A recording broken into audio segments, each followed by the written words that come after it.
there we go. My voice is here. Hey! That worked. That was annoying. Hopefully you can hear my voice now.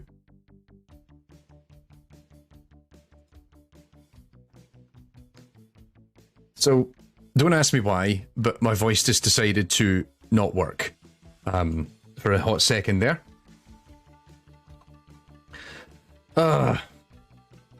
I get so annoyed at these things. Voice mod just decided it wasn't going to work. So, even though it was working, I swear I've had such a nightmare with this computer in the last few days. I decided to try and refresh the computer, try to rebuild everything. And everything has broken on me at some point or another in that process. So I did a refresh of Windows, and then I had a bunch of problems getting certain bits of software to run as intended. And then, what else happened? So I've been having a few issues with some peripherals on the computer, and I thought, you know what, maybe the solution to this is I get the BIOS on the computer needs refreshed. So we should probably update the BIOS. That didn't work correctly. And so then I spent a day with this computer not working as I'm trying to reinstall the BIOS, and I'm sitting with my laptop over there, like, where's the correct, I have the correct stuff, and but we're here now. And I haven't finished my 2023 playthrough of Doom. 2023 ends in like 7 hours and change. So I better get into it. And we did try and stream this a few days ago. We did try and stream right before Christmas, or was it right after Christmas? I can't recall, but my internet connection was, or whatever was going on, was so bad. It just wasn't really allowing the stream to happen, and it was so frustrating, and it was very disappointing, but we're here now, and so that's the important thing. Let's see how much of this actually holds up the way that it's supposed to.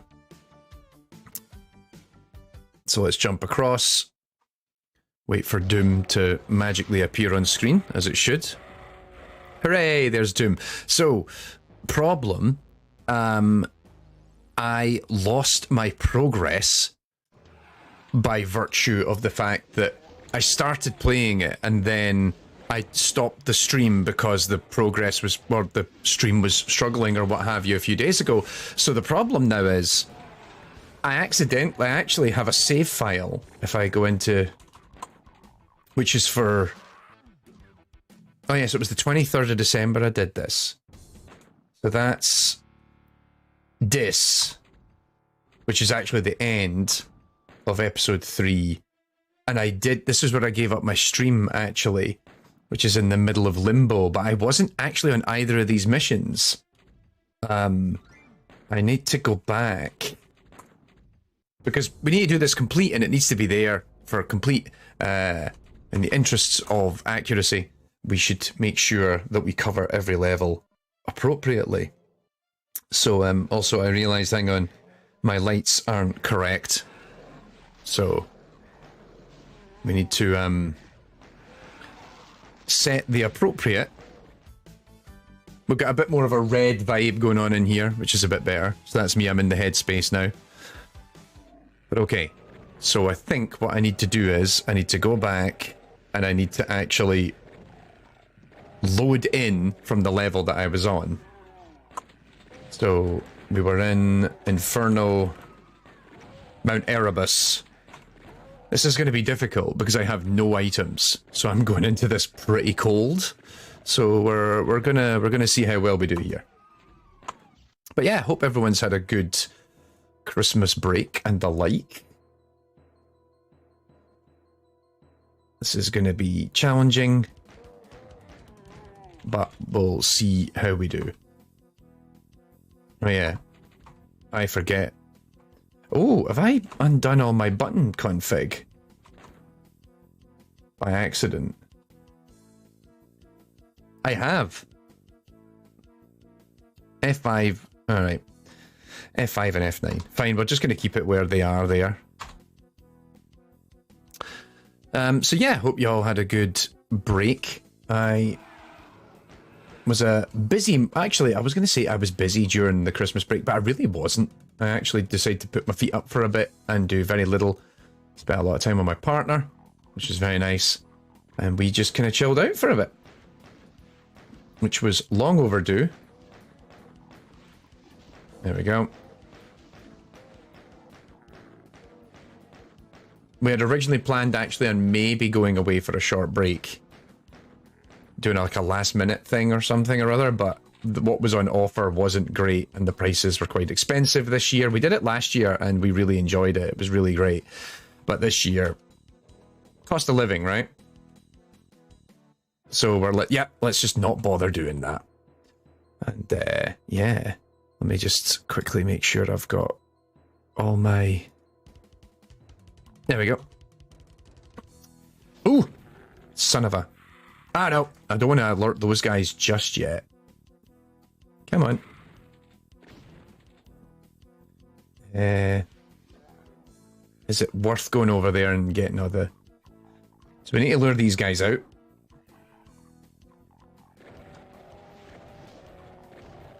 Also have them in-fight a little bit. Which is nice. That'll save me a few bullets.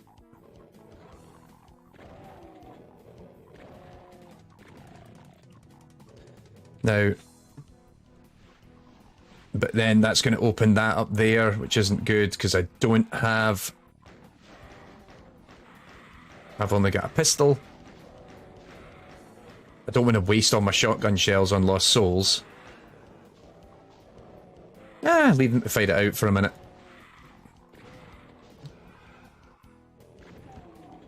Alright. Ooh. Right, what am I going to do? What am I going to do? This was much easier when I had my full loadout. Alan says, thanks for your suggestion the other day. I played Vemba and really enjoyed it. I'm glad you did. I'm glad you did. Like, I really, really enjoyed Vemba. I really want to... I'll probably go back and play it again at some point. I want to wait until it isn't as fresh in my memory as it is now.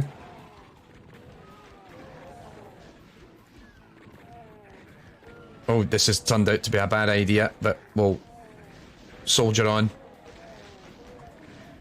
Why did you...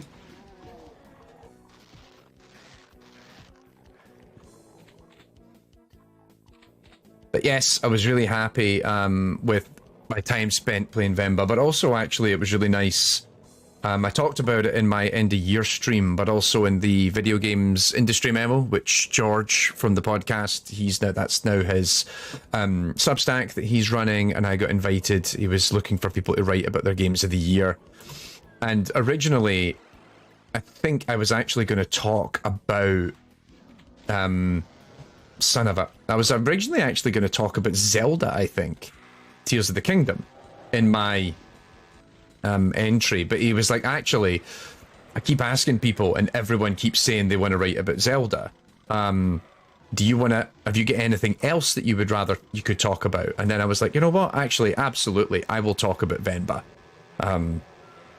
Because it's also the complete antithesis to Zelda, because Zelda, of course, was a... I have played Zelda now for 90-something hours. I haven't finished it. I am still thoroughly enjoying it. And then you have Vemba, which is this really nice, digestible game that you can beat in an afternoon. It is like the perfect lazy Sunday game. Alright, here we go.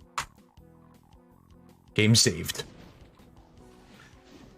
No, I don't have the minigun yet. But I do have the plasma rifle, so that's something. Oh. Wait, who's that? I haven't actually went back in that main building at the entrance. I should go back and do that at some point. Uh-oh. Stuck between a rock and a hard place there.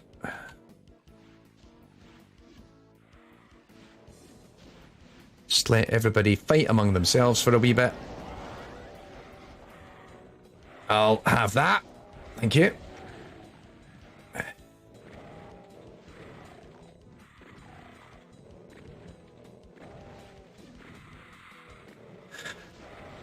I need to actually get on with... I think that's what we might do in the new year, actually, is we're probably going to mix it up a little bit in terms of the type of streaming I'm going to do. I'm going to focus more on streaming games that are actually in my backlog that I need to play, and then critically, I think we'll get people's input on, you know, whether or not what games I should be playing and in what order, because I have so many in my backlog, and it's kind of embarrassing at this point. Which is also the nature of what I do, because I spend a lot of time looking at games and playing specific games, and then suddenly I'm like, oh god. I think the conversation about backlogs has emerged a couple of times on the in the Discord server, and then some people are, oh yeah, I don't buy another game until I clear my backlog, and I'm like, oh god, I wish I could do that, because sometimes I end up just buying a couple of games for work projects. For research purposes, and then it's sort of, oh, that was an interesting game for a little bit, and then, oh, I need to go back. Or even actually, like, I'm a big fan, personally, when it comes to my YouTube work. I always collect my own footage. Well, not always, but about 99% of the time, I collect my own footage of a game, because I'm often looking to exhibit some specific aspect of that game in the episode, so I'll go and, you know, wait, maybe it's on Steam sale or something, and then I'll rush out and I'll go and, like, oh, I'll get that game because I know it's going to appear in an episode like 2 months from now, and I need it for like a 45-second clip. And then I'm like, oh god, why did you just... Then it's, oh, maybe I should go back and finish that game, and I never do.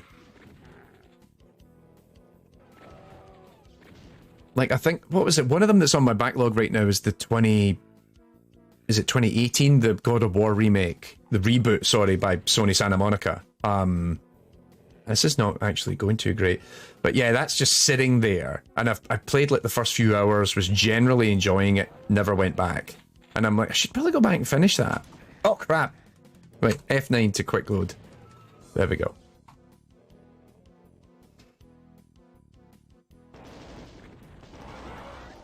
That was much better that time.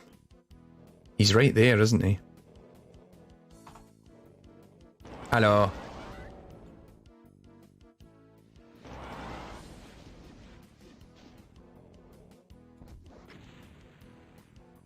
Out you come.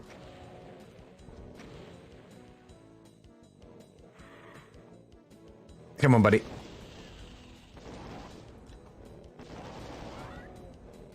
Maybe I'll go the other way. Alan, you're playing Control right now. Oh, I hope you're enjoying it. I love Control. I was pleasantly surprised by how much I love Control. I've generally been a fan of Remedy's stuff for a long... Oh my god. I've generally been a fan of Remedy's stuff for a very long time. But I've always felt like, you know, every Remedy game is like a solid 8 out of 10 that has this potential to be a 10 out of 10. Like, and that's, you know, this is entirely my own opinion. But I've always felt like they're so close to being amazing games, and I think they're always like just not quite there. There's always a wee something missing. Whether it's like the original Max Payne or like Alan Wake. I haven't played oh god, what's that one?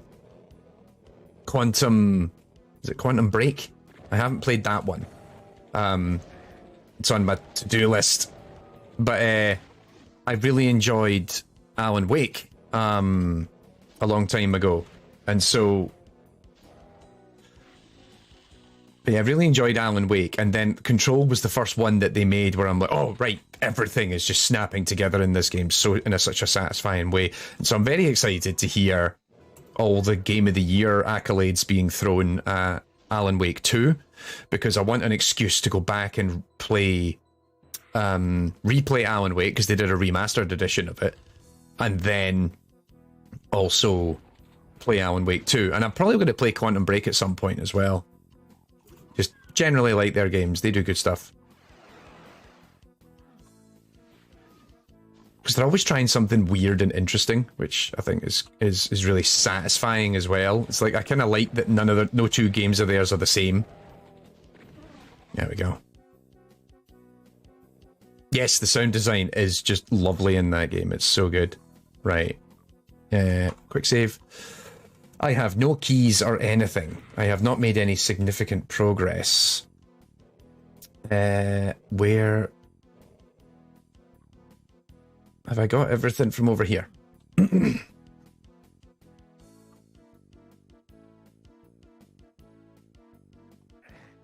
Ow.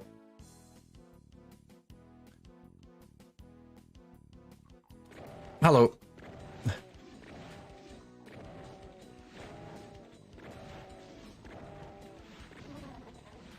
I was going to say, you're not the only one. There's two of you.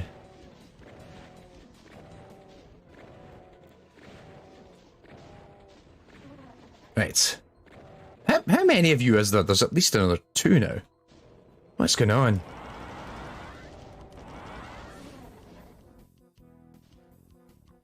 Josh says Alan Wake 2 is your game of the year. I mean, I've heard so many good things about it.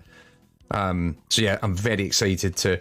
I'm just reluctant to start another game at the moment. I have so many, like... I was sitting down and sort of, like, one, there is the backlog, but also it was like, I did a head count of, like, well, how many games have I got that I started and didn't continue on with? And that list was much longer than I care to admit. And so I was like, okay, but also, like, I'm playing both Bloodborne and Yakuza 0 at the same time. So these are two, like, big, meaty games that are just taking up so much of my free time.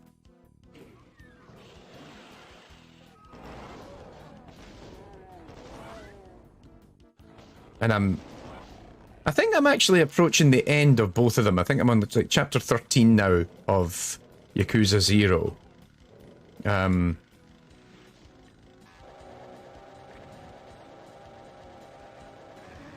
No, how dare you? And I think... I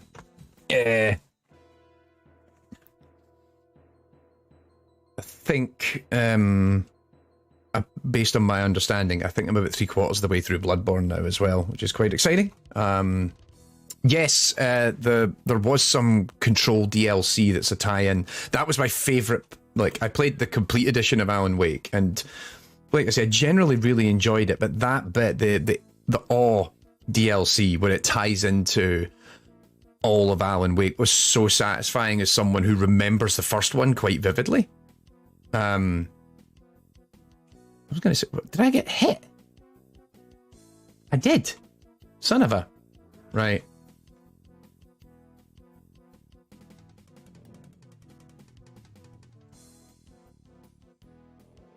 I need to turn this around somehow and start actually making progress. No, because I don't have the blue key. Where's the frickin' blue key again?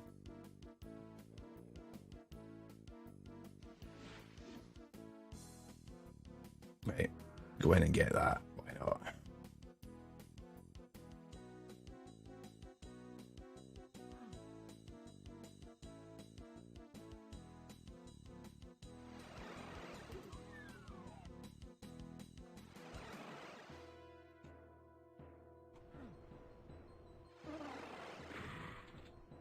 There we go.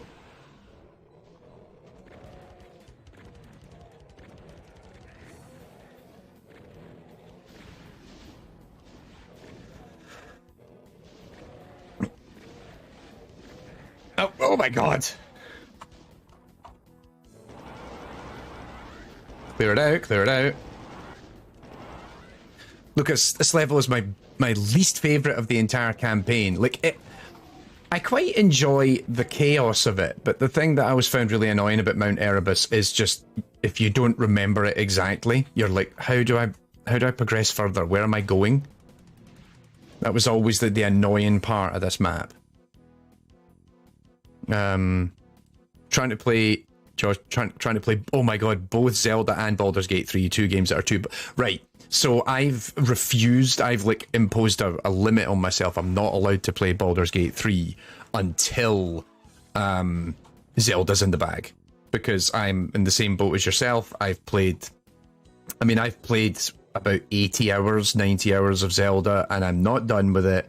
So I can't afford to have another big game in my library. I will just have a little meltdown. Oh, Jesus. Right, lads. Oh, come on. How did not... How did I manage to fire 2 rockets that hit nothing?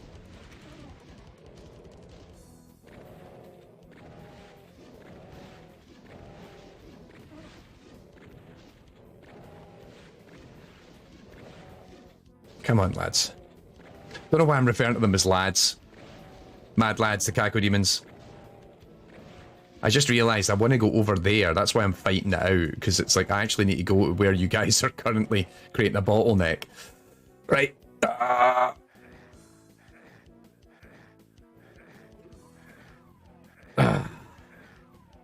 Get out.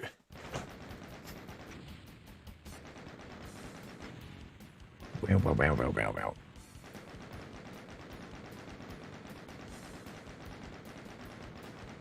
There we go. Yeah, I'm looking at all the games that I've got to play, and I'm like, I need to find like a couple of. I think what I'm going to do starting next year is we're going to start doing like a more of a game club thing where I'm going to just list a bunch of games every month. Everyone gets to vote, and then I just stream through some of those games that it's like it's on my backlog. I want to play it, and let you guys dictate some of that. And also, I'm trying to just find a lot of games that are going to be solid 8 to 15 hour gameplay. You know. Oh, it's a 20-hour game, but that's perfect. I don't need another 40, 50, 60 hour. Like, Yakuza's sitting... I think I've spent 40 hours in Bloodborne now. I'm 45 hours into Yakuza 0. I'm 90 hours into... And I'm like, oh my god. Dragon says, I feel like Baldur's Gate warrants an exception to any self-imposed gaming restrictions. Yeah, but it's just I don't have enough time, is the problem. And then what often happens is, because I'm... Okay, Limbo. Second last level of this episode. I was going to say, I heard you guys come out there. None of that. Ah, son of a... Right. Oh, I forgot I need the blue key to come in here. Oh, hello. Right, I am falling back to a nice chainsaw-friendly environment. Come here, lads. There we go. Because, yeah, what often happens with me is if I'm not careful, I'll end up with all these different games going at once, and then something new and shiny will come along. Or, actually, not so much necessarily new and shiny. I'll be forced to drop everything because I'm playing a game, or Zgimza, plural, for upcoming YouTube episodes. So, for example, I dropped Yakuza and Bloodborne for a while because I was playing nothing but Spider-Man Remastered and Spider-Man Miles Morales in the build-up to doing the more recent episode on AI and Games, which, really pleased with that. Those episodes came out really well. But then I'm like, oh god, like, what was I doing? What was I playing? You know, and I have to like double check and then like reconnect. The amount of times I'll have like a Far Cry or an Assassin's Creed, you know, games of that ilk that I'm playing. Damn it, get out of my way. Where I'll be playing it and I'm just quite happily enjoying it, and then it's like, oh god, right, hang on, I was playing that game, where was I?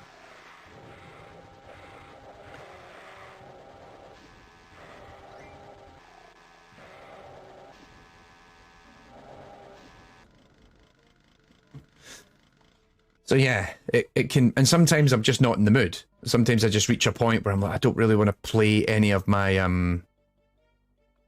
like, main story-based games, because I'm just playing, multiplayer stuff for a bit. Like, when, around the time of the most recent Call of Duty came out, I was playing a lot of that with my friends, because they're all COD nuts, so they're like, yeah. Actually, I was playing a lot of it with my brother, and then a bunch of my friends got into it because we got it. I was playing Modern Warfare 3 because actually we have a talk at GDC this year about the zombies mode, and so I was like, oh, maybe that becomes a video at some point. So I've already been kind of playing zombies to kind of familiarize myself with it and etc. But after it recently came out on sale, it got heavily discounted because, shock surprise, Activision forced them to release Modern Warfare 3 as a standalone when it was clear. It's a good package, but it's clearly a DLC package for Modern Warfare 2, and they sold it as a separate game. So then when it got discounted, all my friends bought it, and they're like, right, let's go! I'm like, okay.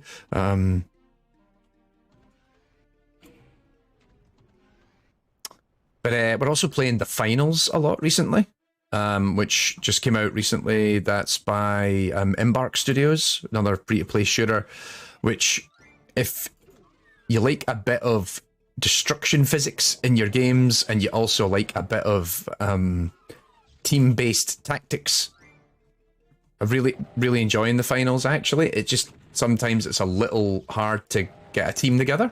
Actually, sometimes matchmaking in it has been difficult. We've struggled to matchmake sometimes. Right, why am I doing this here when I can do it over there? There we go.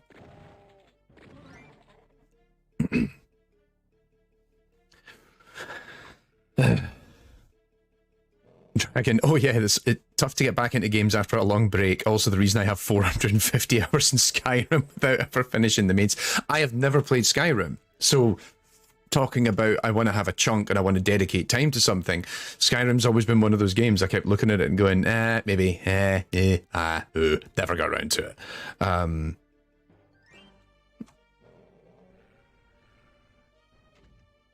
Oh, hello.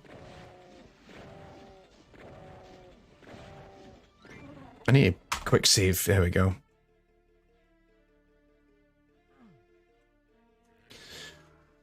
Right. Let's just collect the items, because I actually, given I just replayed this level as part of my botched stream, I know where I'm going.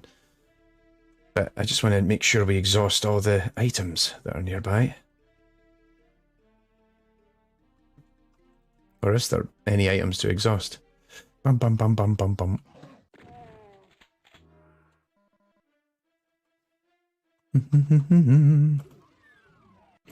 There we go.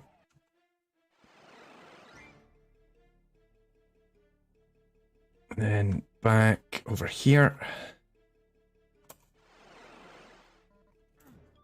Ah, but I don't have the yellow key. Womp womp. Where am I going? I need to go back. No, not that way. This way.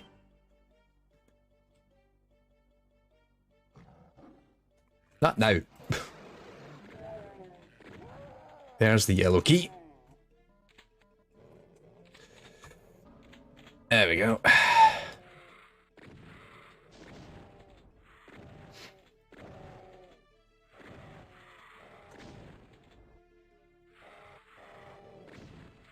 Actually, what isn't helping as well was then in the build up to Christmas, actually, I started playing Monster Hunter again, because was it at the Game Awards they announced the next big Monster Hunter that's coming out. And so immediately I'm like, oh, okay. I need to go and prep for the new Monster Hunter. We should go back and play more Monster Hunter World. And I keep trying to build up more and more friends who are interested in playing Monster Hunter and saying to them, yo, you should come and play Monster Hunter with us. And then we started playing a bit of Monster Hunter World, and I think my friend Andrew has now, he is now ruined in the sense that his appetite has been rekindled. Oh, all right. His appetite for Monster Hunter has been rekindled in a very unhealthy way, because he's now like, oh yeah, I need to play more this game. Right. But yeah, at the same time, I have never played the Iceborne expansion for Monster Hunter World, which is like a huge chunk of that game. But we never got round to it because I've never been high enough level. So I'm now like kind of building up a posse of friends. It's like, right, come on.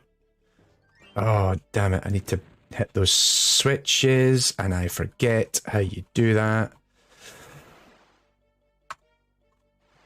Oops. Ah, okay.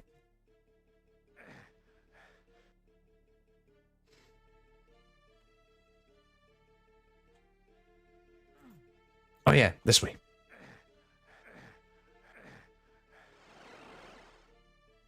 There we go.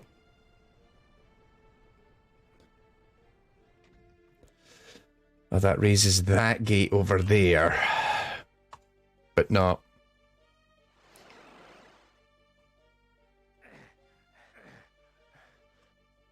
Now I've got to find the other switch. Take some health while I'm at it, because why not?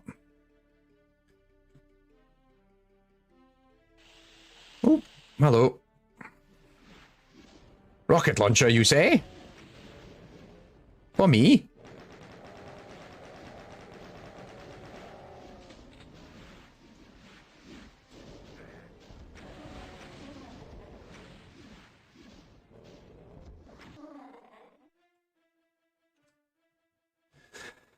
Okay.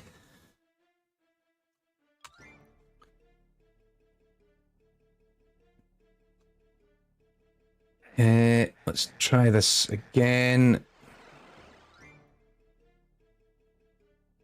No. Oh, I can never remember this bit.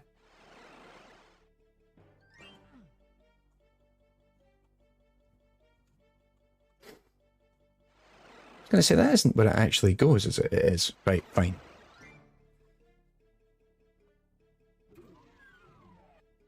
Oh, hang on. I've just remembered.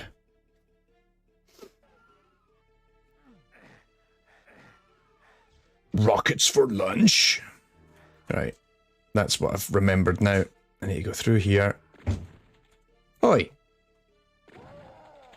Ooh, free shotgun shells. I haven't been through. Oh no, that brings you back here.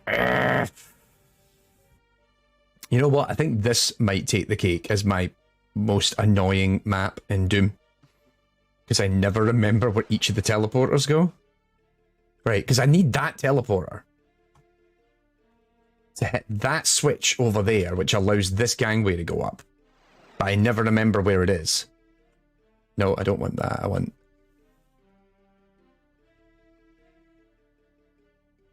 And then I'm like, where am I going?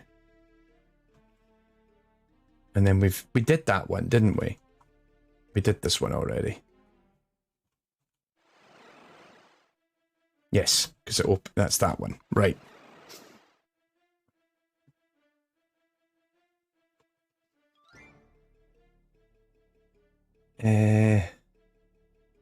Nope, we're going to go back up this way.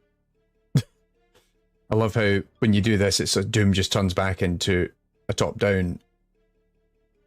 I mean, that's essentially what Doom is, but it's how you start playing it because you're like, oh, I need to remember where I'm going and what I'm doing.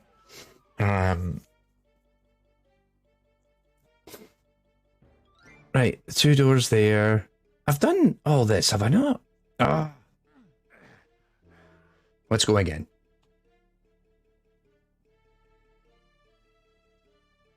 Oh no, it's that path I haven't went down yet. Ah, except it's empty.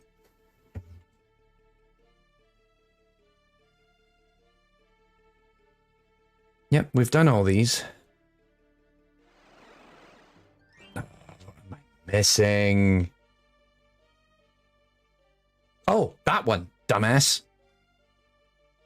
There's one right in the middle of the map. Staring me right in the face.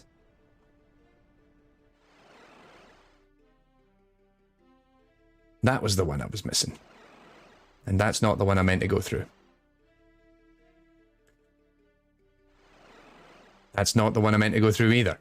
Right. By process of elimination, we have figured it out. It's this one.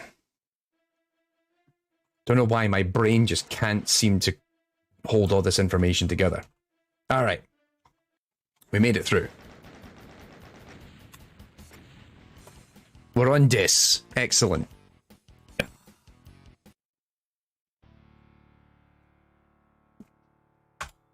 Final map.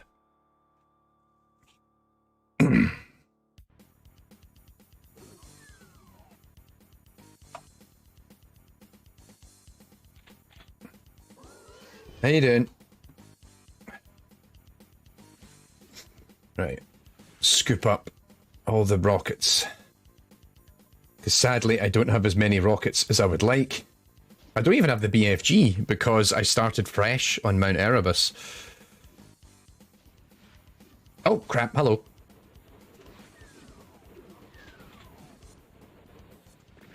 Ow, ow, ow, ow, ow, ow, ow, ow, ow, ow. There goes half my health and armor.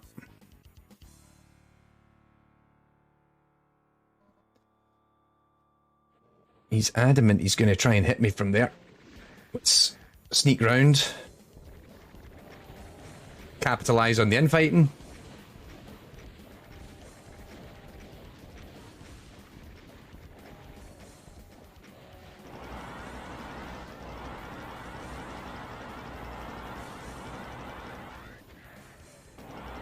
Yeah! Nice. Alright. 3 episodes down. Now, I'm conscious I only maybe have like an hour and a bit to try and do... So, my rule is, when I do this, I have to go back and play Doom from start to finish. But I actually only count the first 3 episodes. Episode 4 is a plus, because episode 4 is much harder. It's also not part of the original game. But I'm also allowed to go through it if I want. So, we've completed the Doom run for 2023. That's the important thing. As far as my brain is concerned, because the original Doom came out, when it came out originally, it was just those 3 episodes. But we should go for the 4th while we're here. Right. Yeah, I don't want any of the add-ons. Although I did download Plutonia and TNT for some time. Later, I'm going to play Thy Flesh Consumed, but I'm not going to play it on Ultraviolence because it's going to be... Thy Flesh Consumed and Ultraviolence is a much, much harder experience, I think, than the first 2. So, let's do it. Grab the shotgun. And then they're all going to start teleporting out.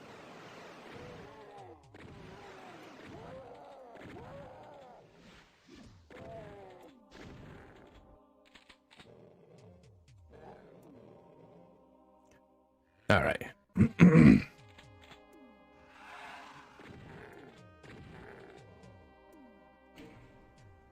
Whew.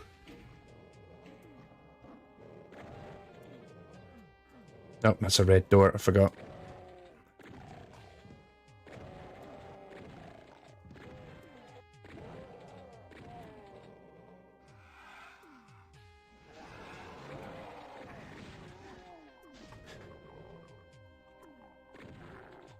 I think next year, if I'm going to continue to do my Doom runs as a streaming thing, I think I might mix it up next year. So the last couple of years, it's been quite vanilla, actually. So, you know, if you're not familiar, the general gist of this is I always replay at least the first Doom every year. And sometimes it's a little bit more... Sometimes I'll play with mods, and sometimes I won't. And then other times I'll just, like this, like actually the last couple of years, I've actually played it quite vanilla, but I've enjoyed playing it on different platforms. So last year, it was on the Switch, because I was like, oh, well, I'll just get the game for the Switch, because why not? It was like cheapest chips in a sale or something. Oh no, there's a Baron. Let these guys in fight for a minute. Oh crap, there he is. I knew he was there somewhere. Yep, running away.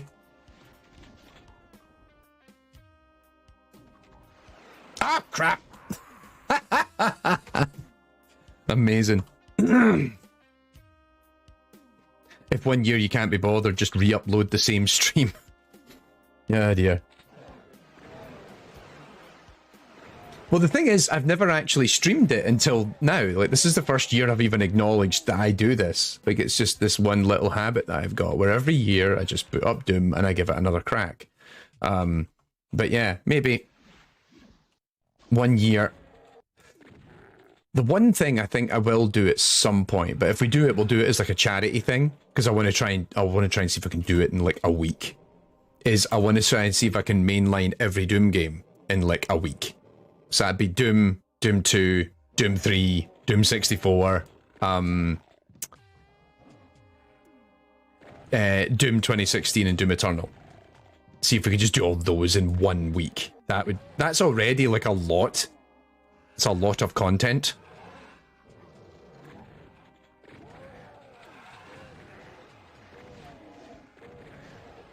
Where are you?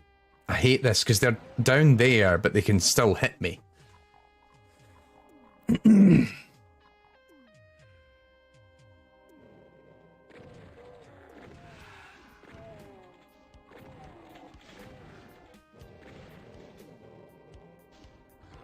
Ah, and there's a pinky demon.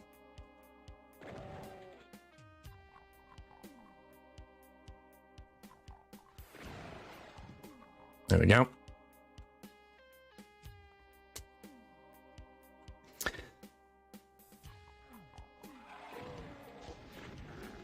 Oh.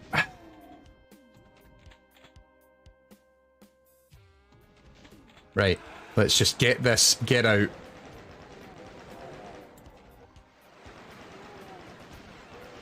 Oh no, he just went over there. That is twice that Baron has got me in a pickle. I can't really afford to waste this much ammo on these guys, to be honest.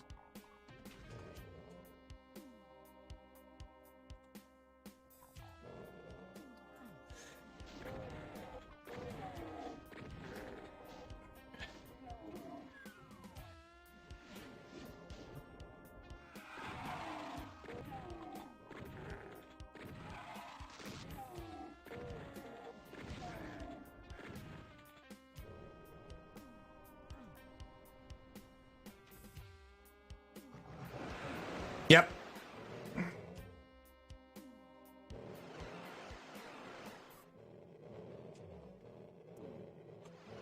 This is a right pickle. This is why I was saying about playing this on Ultraviolence. Oh god.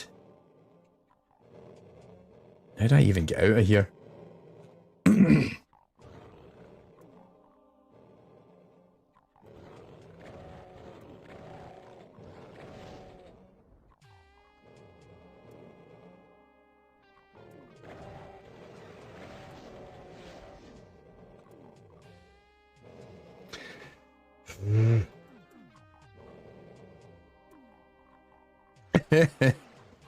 Stuck between a rock and a hard place here.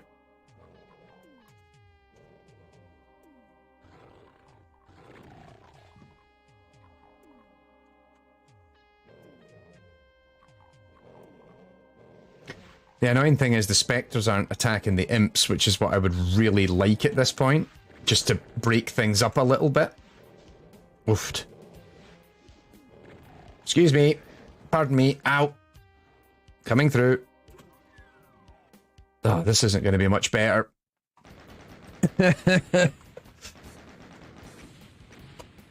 Perfect Hatred is, without a doubt, one of the nastiest levels in all of Doom.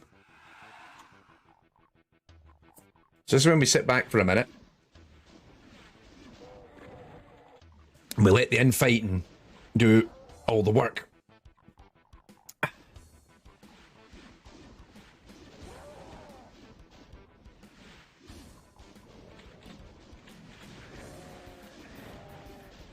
Crap, crap.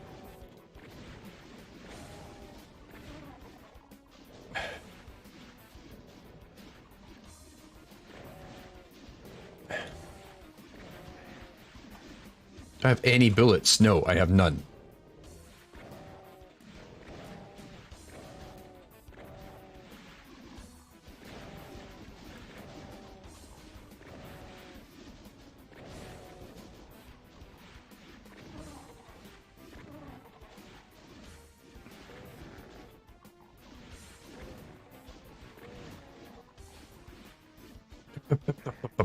Right, back up here. See if I can get back out in time without dying. Nope, no luck. Right. Come on, guys. Let's do this.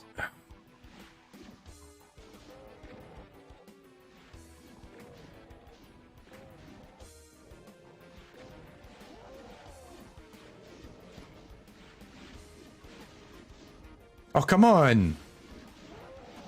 There we go.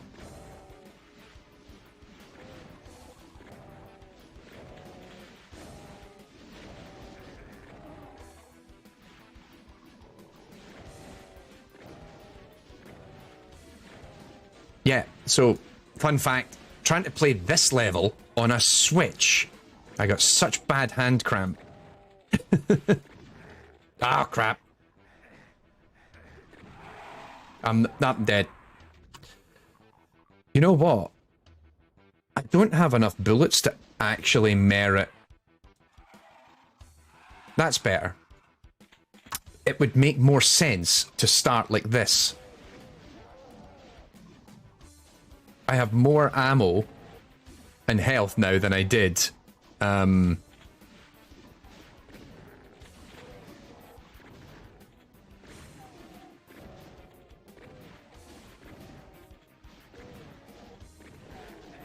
bugger.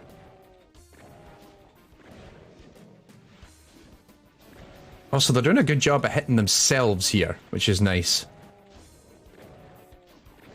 Also, because there's like... There's demons up the top, and sometimes the demons up high just get in the way and do enough to rile them.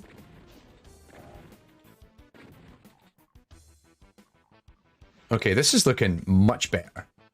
Look at that. That's a good start. Okay. Keep that health pack. Now we need to swing round, get the ammo, kill these guys as fast as possible.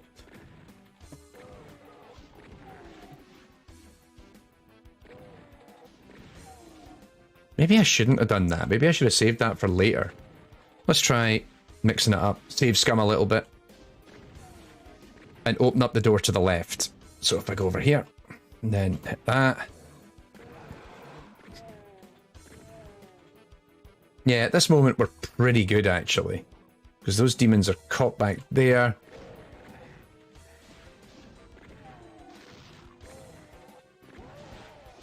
Oh yeah, there's annoyingly an imp down here.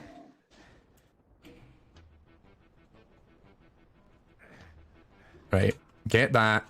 We need to run.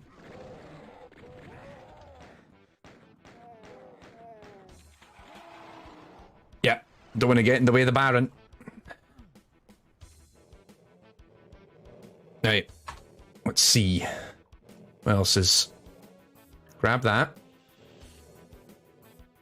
I've just attracted more demons out of that cave to the side, but that's fine.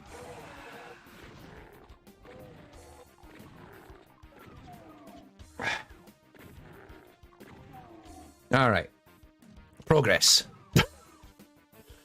This map is always just a nightmare. I have maximum shells, and I can't do anything about that just yet. Let's go back up here, and then I need to go round.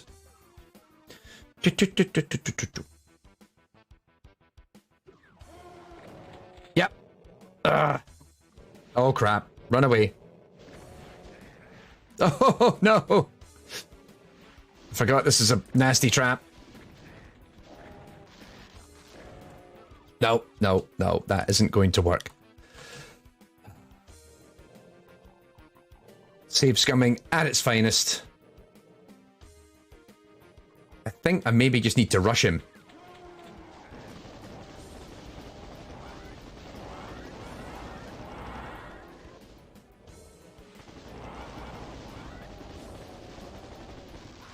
Ah.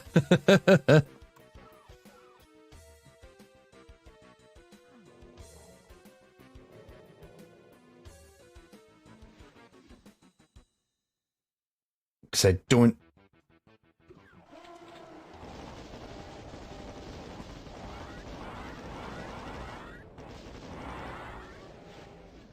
Right, fine. We're going to do this. We're going to play the long game.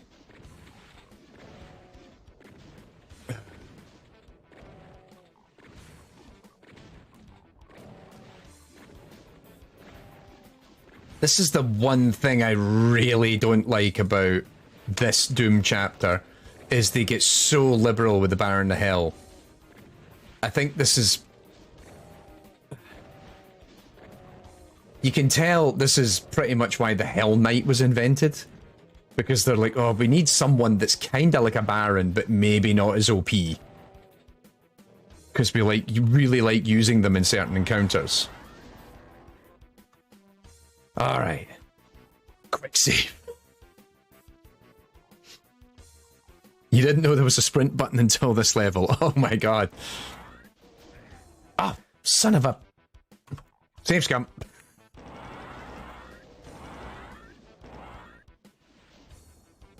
Right, this is when it gets annoying, because I need to kill him. Oh, for fuck's sake, Tommy.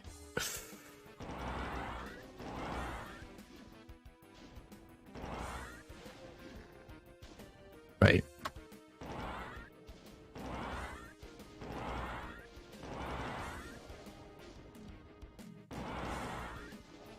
But he's right in the way of the door.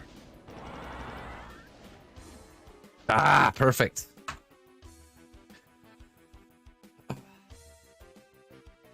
Hands are cramping up already. Let's go.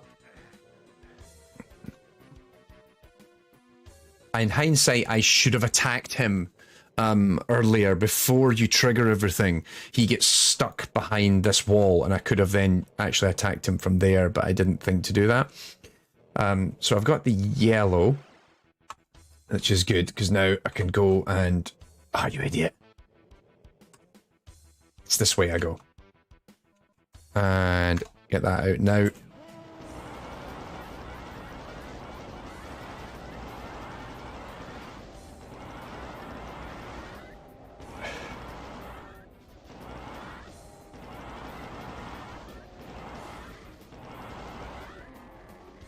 Whew.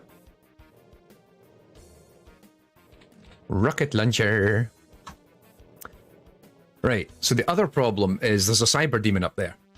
However, if I do this right, if I remember how to do this, you can teleport into the cyber demon and insta-kill it.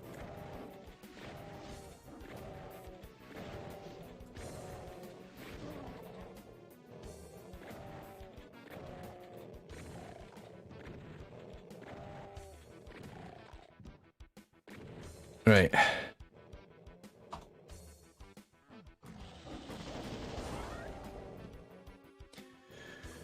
Ah, there it is. Come here. I also need the minigun. I still don't have the minigun yet. Which, against these Kako demons, would be super handy. But then so is the chainsaw. Ah, love me some chainsaw.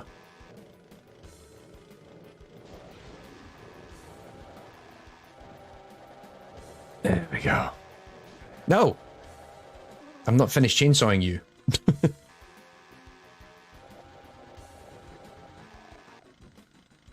Alright. Oh, isn't there a... Is there a Baron up here, or am I imagining that?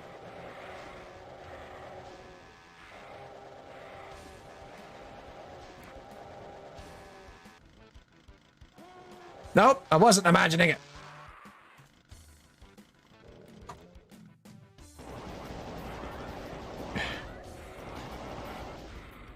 Trust your, 20 plus gaming year instincts. Is there a Baron of Hell here? Yes, there is. Right, come out. Actually, rocket damage.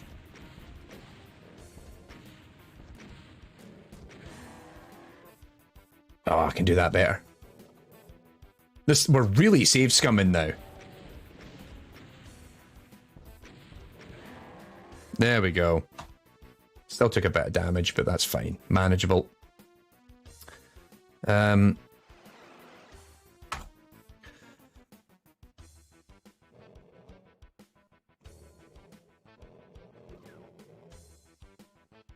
where is the Oh, so the teleporter opens there. But I don't remember how you activate it. If I remember right. Do I have to go up here?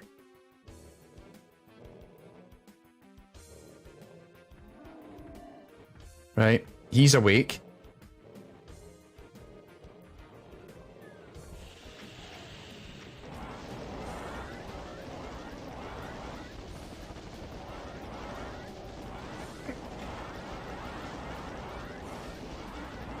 Son of a...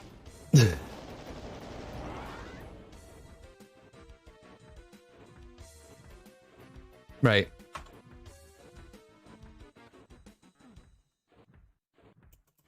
There is a switch somewhere that activates the... I just can't for the life of me remember where it is.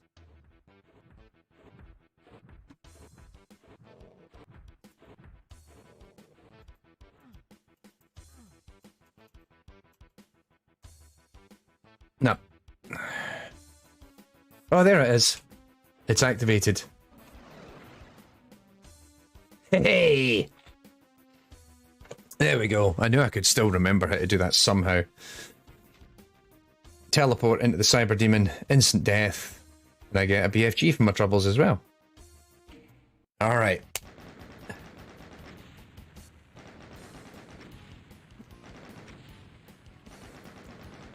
Hope you're all got plans, or you hope you have fun plans prepped for the new year. Or New Year's Eve even, rather, if you're going out tonight, or you're going to see friends or family or whatever. Oh, Sever the Wicked. Actually, you know what? Save progress as well. This is a nasty one, because you start up high, and everything wants to kill you up here. Son of a... You know what? Actually, let's just start and get the hell out of here. Because contrary to a lot of what you might think, you don't really have the high ground in Doom. Because everything can shoot up at you. Given it's not really a 2D game nature. Means everything has a really good sightline on you at that height.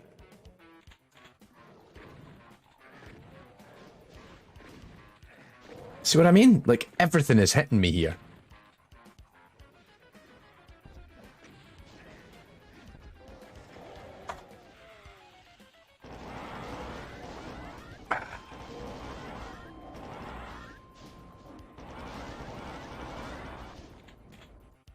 Finally, a minigun. Piss off.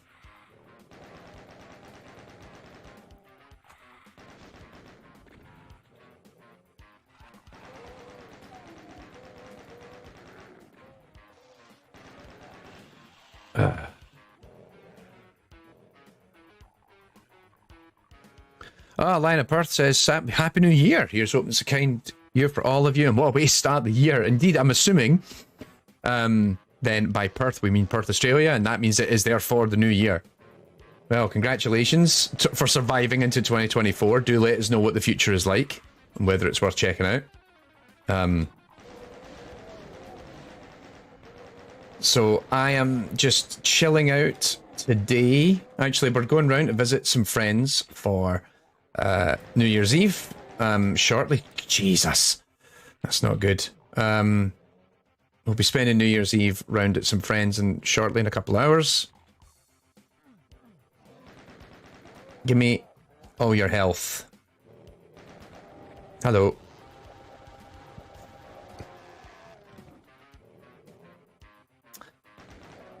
I was going to say, yeah, Perth. So, yeah, Perth, Western Australia. I've been to Perth. It's been a few years, mind you, but I was out in Perth many, many moons ago for a conference. Good time. Actually, I had a lot of fun out there. I actually spent more time in Fremantle, funnily enough, than I did in Perth. Even though the conference was in Perth, we ended up doing a couple of trips out to Fremantle, if I remember right. That's going back a few years. Jeez, I am very close to dead. So far, so boring. You know what? Sometimes that's all you want is just a bit of... Like, so we've actually... That's been our Christmas festive break has been nice and boring. We decided to just chill.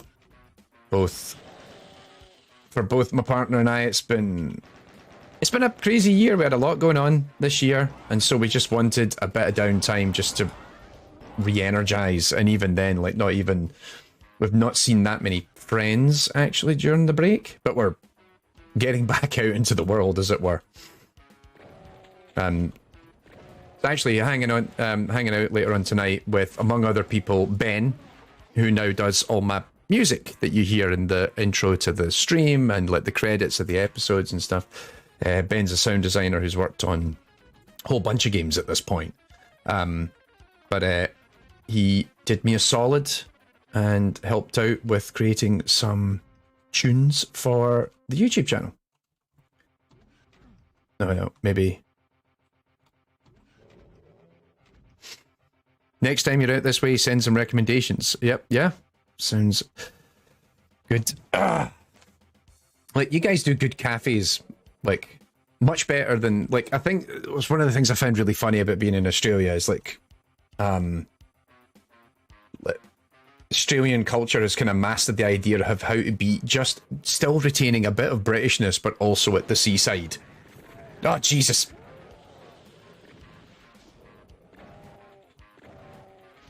Run away. Give me an excuse to get the rocket launcher out.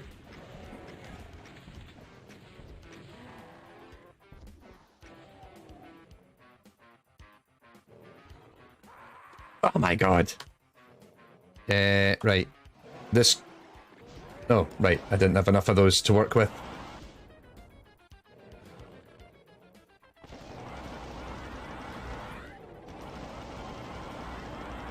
Right. Need to get out of here and let me use this pesky rocket launcher.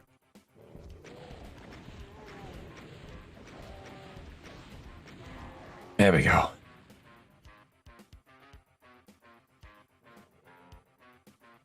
Keep forgetting I have no bullets left.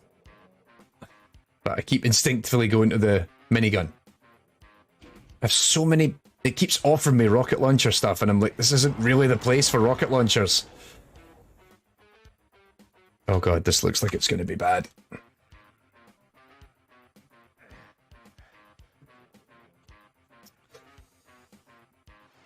Alright. Any health packs left? No, but there's rocket launcher ammo in abundance. I'm going to blow myself up, I can guarantee it. Back up here now.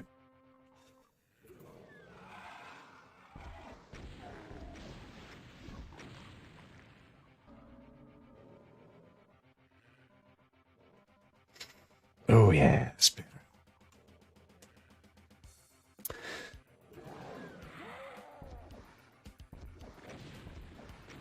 I have so much rocket ammo, I don't know what to do with it. I'm just going to put it all into your faces.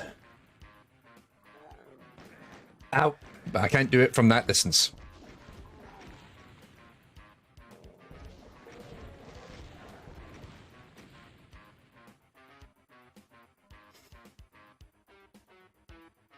And if I ever feel like replenishing, I know where there is more to get.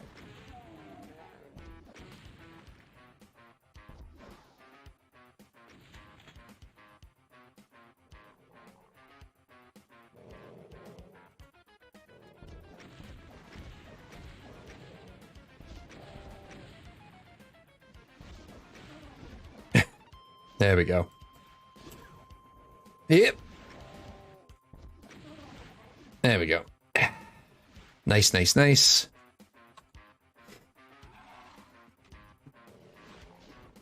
Blue key.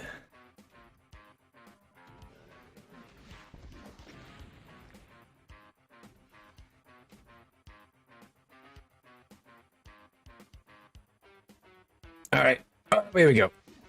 Right, I'm gonna go back and get some of that rocket ammo because I've just used so much of it now.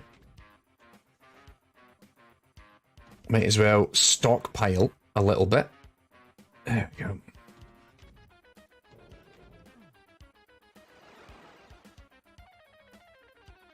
I think one more box. There we go. I'm good.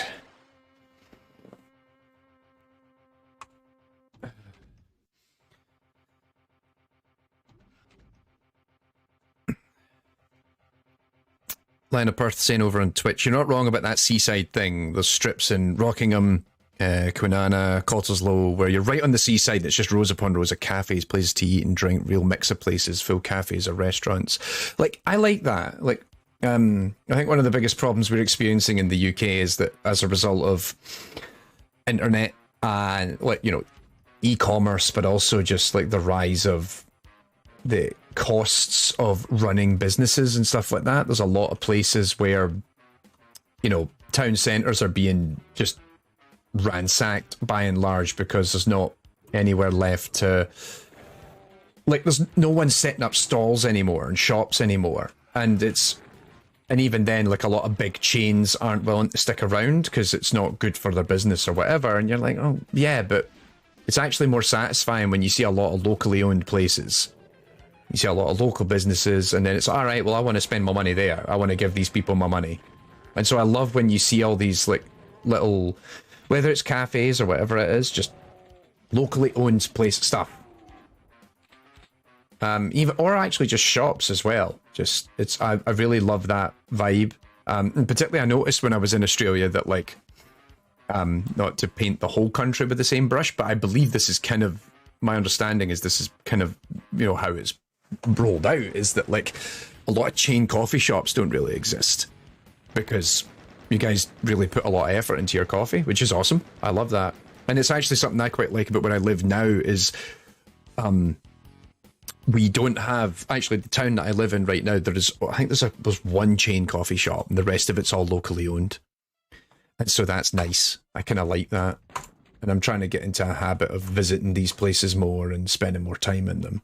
So I'm like, right, well, if I live here, I want to support those businesses. In fact, the town I used to live in, so I moved house earlier this year. I didn't move far, I moved a couple of miles. But there was a lot of... They've actually just opened a Starbucks in the town I used to live in. And that has caused a lot of consternation, actually, in the community, because there's, like... So I still go there because that's my barber's is in that town, and I know the staff in that barber's really well, so that's why I keep going. But they opened up this Starbucks right across the way, and people are rightfully annoyed, given there's like 2 or 3 really good locally owned coffee shops. Like, there's actually, like, it's in a square, like there's like a down the street, and then there's like a kind of courtyard area, and in the courtyard there's already like one locally owned coffee shop which is quite well known and people really like it. And then, oh, they've literally opened the Starbucks next to it, and it's like, that's a shit move. You could have opened, there was other available retail space you could have opened, but no, you've literally opened next to the locally owned place that thankfully a lot of people go to. And I haven't actually been back in town since Starbucks opened, so I'm not seeing how well it's faring, but you're like, oh, come on, man.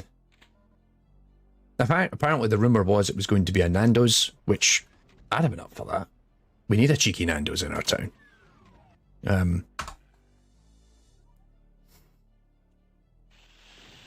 Oh god. Yep, not staying around for this.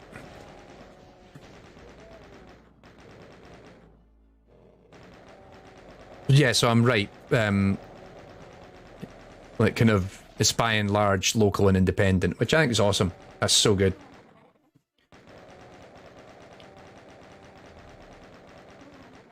Even if you end up working in a smaller chain, I think it doesn't tend to be that bad, because at least, you know, you tend to have a more of a personal stamp on these places. Yep. I was going to say, that's not going to end well. I think I'm just going to fall back here for a minute.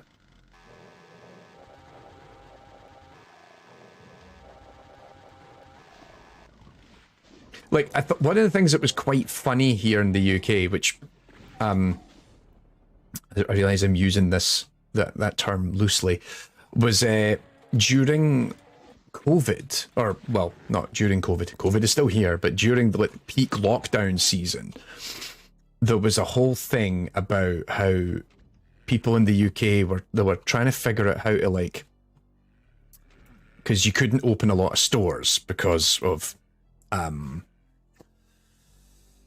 you know, social distancing, all that sort of thing. And watching restaurants and cafes and stuff, because they could apply to get an outdoor license and they could serve coffee outdoors. And it was so funny watching British business try and figure out how to navigate doing that, because we don't build anything to support the notion of going outside and eating outside or whatever. Which, you know, you go anywhere in Europe, and it's the one thing that I always really envy about Europe is you look at how Europeans can deal with this, and it's like, oh yeah, like the idea of you're just wandering around and there's a couple of local bistros and cafes just on the street. You know, I was back in, well, I've been in a couple of countries this year, but you know, I was back in France doing work not that long ago, and it's just great when you just, oh, there's a couple of restaurants and cafes nearby and you can just go and sit down outside in October, which even some of the French are like, it's not that cold, whatever. And then as a Scottish guy, I'm like, yep, I can handle this. This is fine.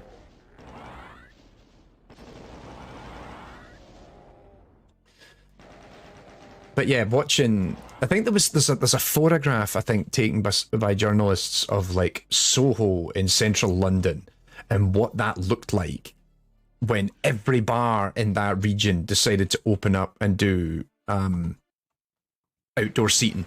And it was just chaos. You couldn't actually get down the street because there was so much seating there. And then it turned into it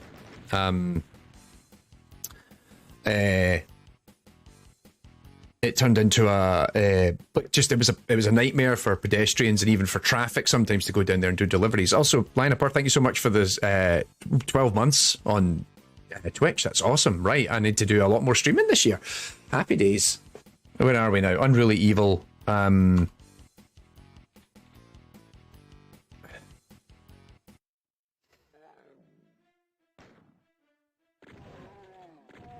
Quick save. Trying to think, it's actually been a long time. A long time since I was in Australia. I think actually Perth was the last time. I've only been, yeah, that's right, because I've only been in Australia once. I've only been to Western Australia. I've never been down the East Coast. Which I should really fix that at some point, because we actually have a lot of friends that live in Melbourne and kind of Adelaide area.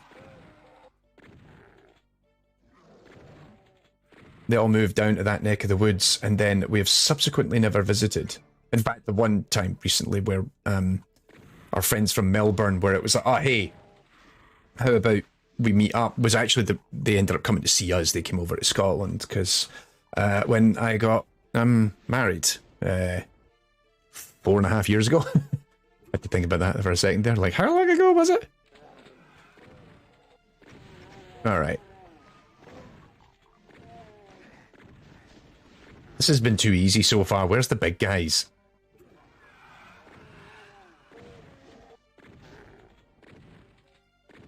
Oh yeah, that's a trap. Look at that.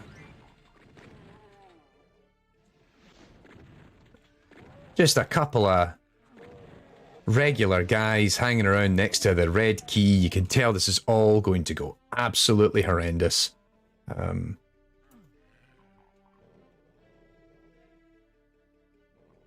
Right. Up we go. Here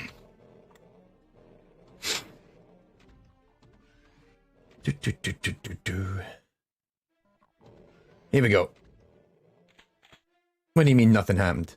I actually don't remember this map at all.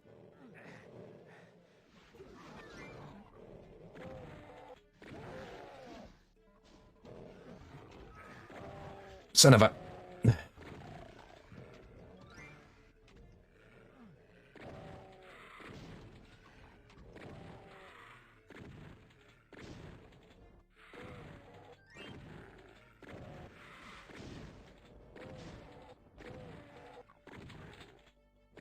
Maybe next year, actually, I stream this with the AI upsampled textures, the neural upscale 2x. That may be a thought. Oh crap. Excuse me, thank you. That's what I'm looking for.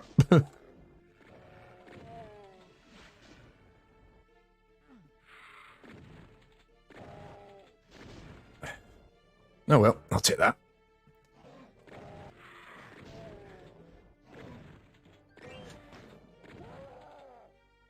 But we've got our, I was going to say, what with New Year right round the corner. I was just out doing a bit of grocery shopping and a few other bits and bobs with my partner, and we got the important things. Steak pie, and we got shortbread. We still got whiskey in the house, so we're covered there. I was going to say, for anyone not familiar, I realise that I take this for granted, but if you're Scottish, it isn't New Year's Eve. Today is Hogmanay. That's the term that we give to it. So if you're curious how on earth do you spell that, it's Hog, Hogmanay. Hogmanay. So to us, it's Hogmanay today.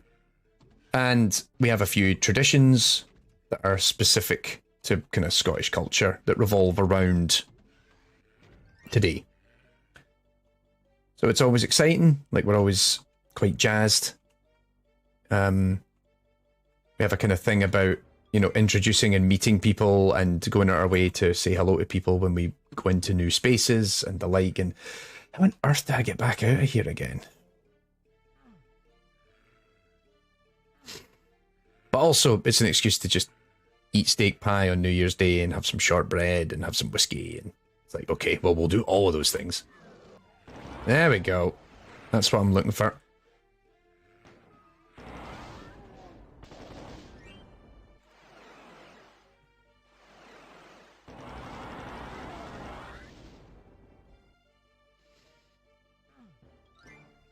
Oh no, that was bad. That's a bunch of explodey barrels.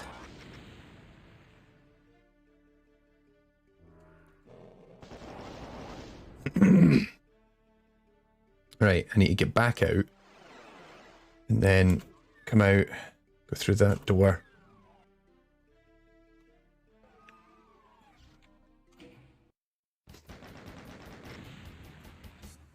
I was going to say, I think I missed the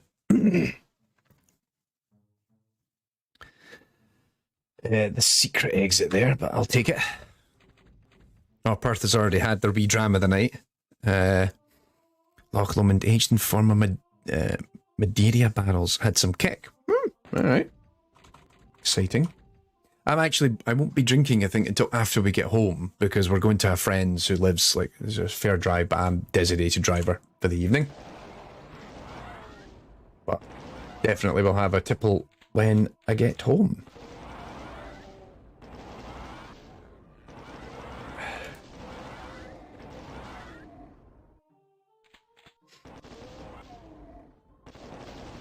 I was actually really excited because I went for something else in terms of Scottish culture-y things. So I was out we went down to our local pub for dinner a couple of nights ago, my partner and I, which is quite exciting for us because everywhere we've lived for the last, like, everywhere we've lived together, we've never lived anywhere where we've got a decent pub within spitting distance of the house. Yes, or within a short walking distance. I realise I'm just using Scottish vernacular. Aye, from spitting distance, you know? But, and that was really exciting for us because, not because we're alcoholics, but sometimes we just like to, one of the things that England does very well, in terms of, and there's not many things that England does well, one of the things that England does well is they're very good at pubs. It's the notion that a pub is somewhere where people congregate and people have food.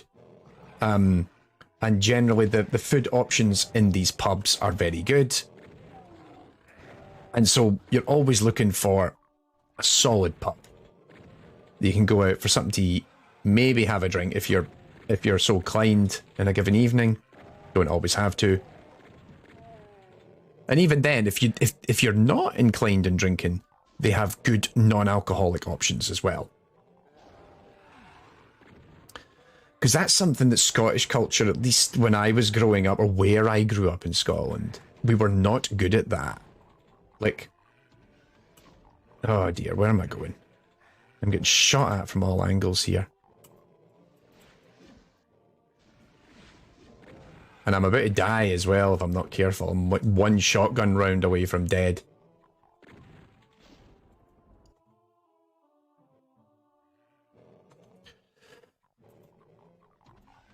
There we go.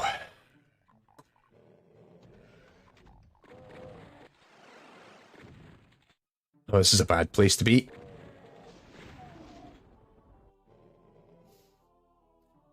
And so yeah, we kind of like that we're within stumbling distance of a nearby pub that we quite like. Oh no, this is bad.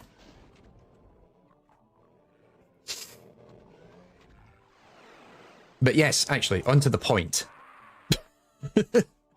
We were quite excited because we discovered, or I was quite excited because we were having dinner. And on the way out, as I was paying the bill, I noticed that they're taking bookings for this year's Burn Supper in January for 2024, which I thought that was, yeah, I think everyone, that's fair. Yeah, it's a fair point, Alan. Everyone is just a shotgun away from death. You know, when you really put it like that, I think you're really making a very fair point. But yeah, we... Get off me. So if you're not familiar, Burns Night is an annual tradition where we celebrate the National Bard of Scotland, Robert Burns. And that means it's a meal, but we also tend to have a bit of whiskey with it, and we also recite poetry.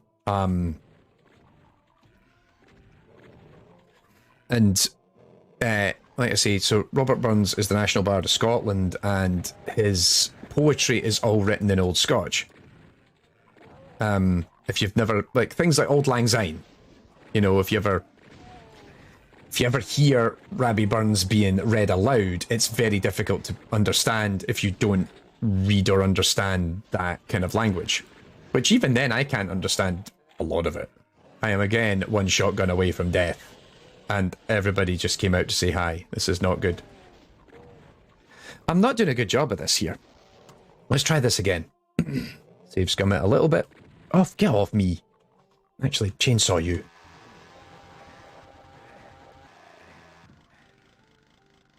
Yeah, pain in the teeth.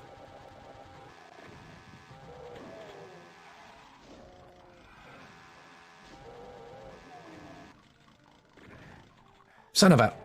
Ah! Hang on, there's health this way, isn't there?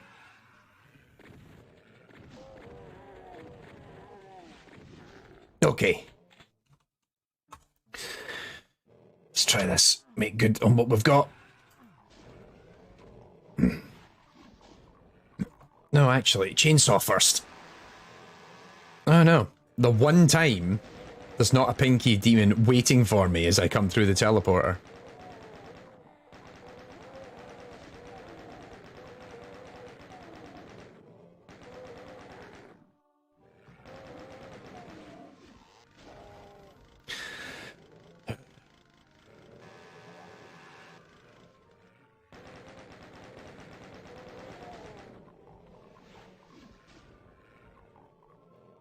Crap.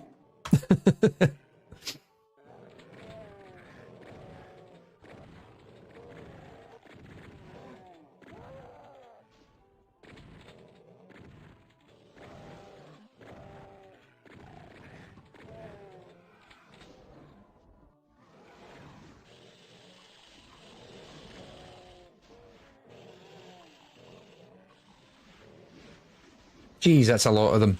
I can hear a lot of hissing going on. Not good. Not good.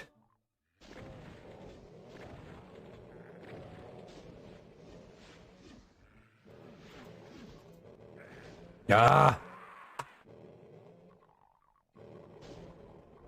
Nope. Right. Oh, come on. All the save scumming happening here. How many bullets have I got?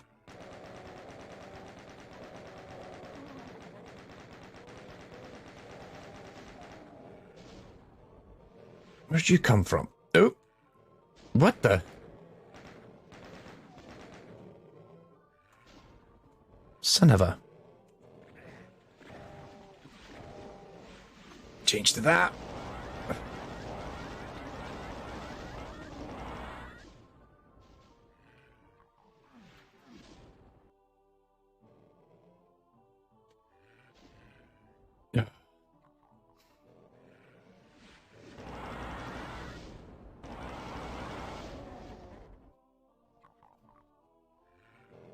Honestly, I'll take save scumming over door fighting. Oh god. Door fighting.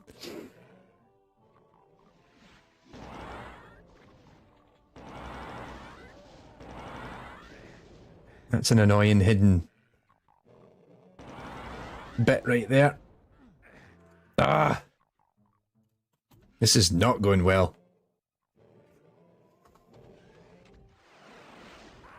Oh my god.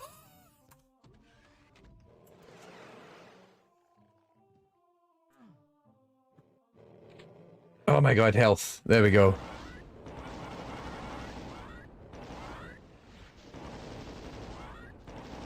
Am I at least hitting you?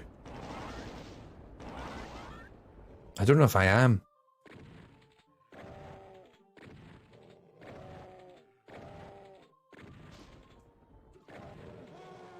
Oh crap!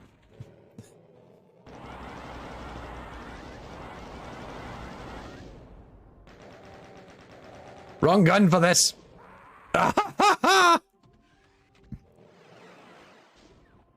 Right. Let's just trigger this fight straight away. Much better.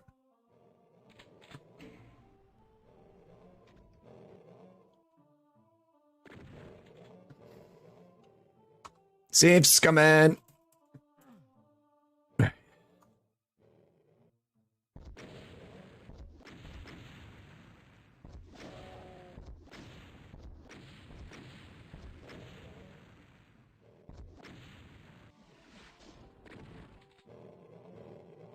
Yeah, you've got all these precious resources. I need to kill you, because I need these precious resources. This is actually really bad, now that I think about it, because I still need to get a key. And now I don't even have the...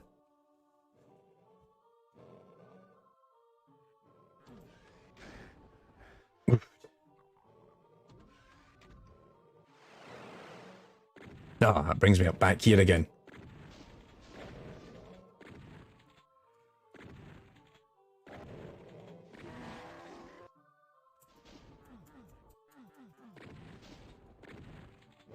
How did you get in?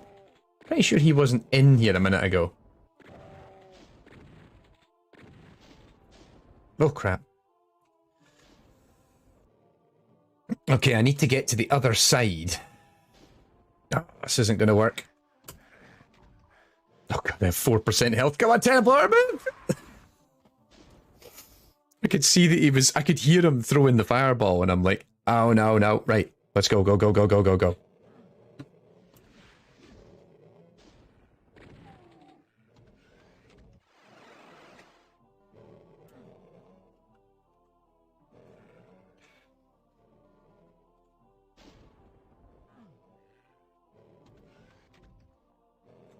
Yeah.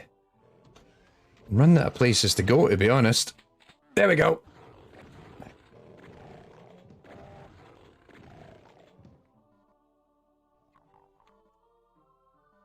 Brilliant. Blue key. Exactly what we needed. Okay, blue door over there. But let's get the...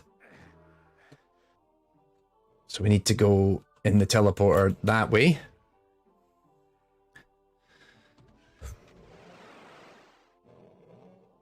Hang on. Oh, right, I was going to say, how are you both still alive? And then I remembered that, like... Oh, damn it.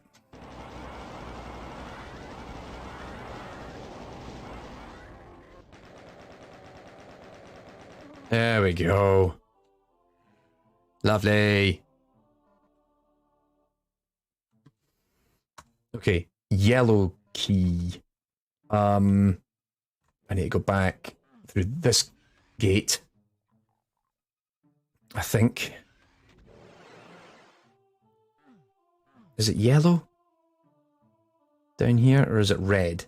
It is red. So we're not going there. We are going up there. Ugh. Perils of being colorblind is I often sometimes mistake the yellow key in this game for the red key. No, no. No, no. Did I not pick it up? I did not. Oops.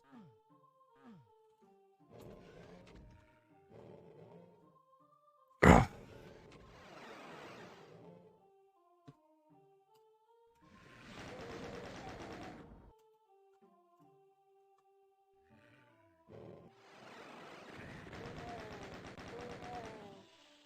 Grab another.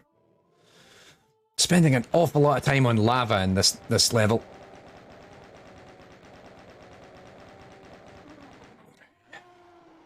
Oh god, what now? Quick save.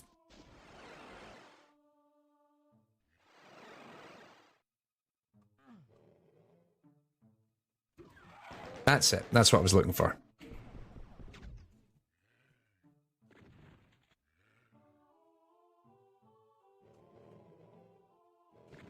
Right, back through here.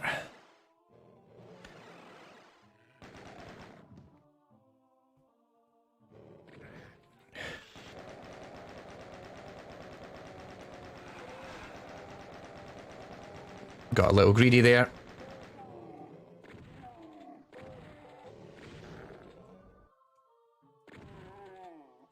How you doing? Can I interest you in a shotgun shell?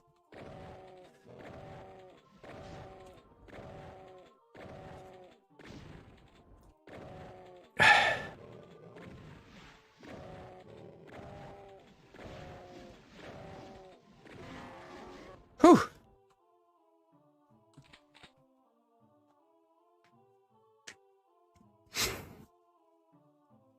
Tell me about color blindness, working on a project. Oh, tell me about the color blindness thing, working on a project or two for my own studio and designing board games without making components unusable for some. Like, yeah, sometimes it is. It's just, so I'm...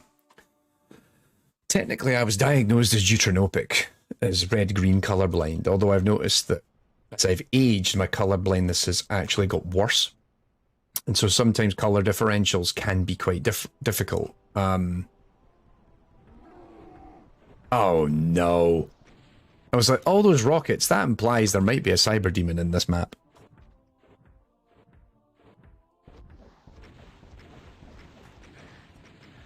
Need to do that faster. But yeah, it just means that sometimes, I mean, I have a lot of trouble with it at times. Where just things are just not as legible as I want them to be. And so even just simple things like, oh, I mistake the red and the green, the red and the yellow key doors sometimes playing Doom, because they're just close enough.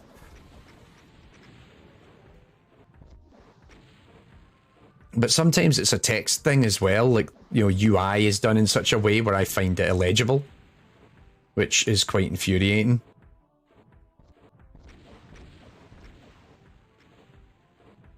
Right, come on, mate.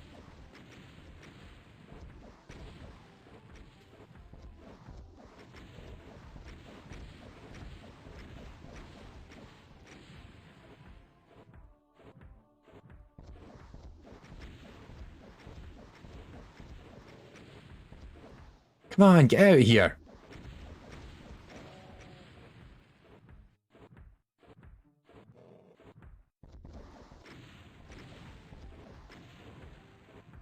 When I get that sweet angle where he can't hit me, but I can hit him. That would be so good. I don't know if I can telefrag him, because he's in an area that just opened up. I like all the little Doom guy in the... Come on. Oh, come on.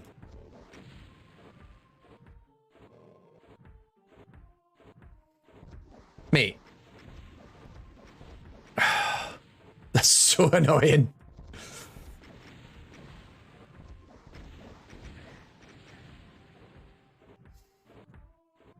Is there anything else back this way? No. Oh.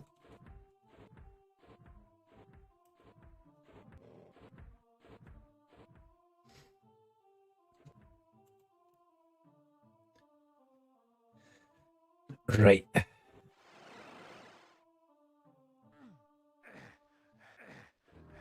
was gonna say, I know there's another... Oh, crap.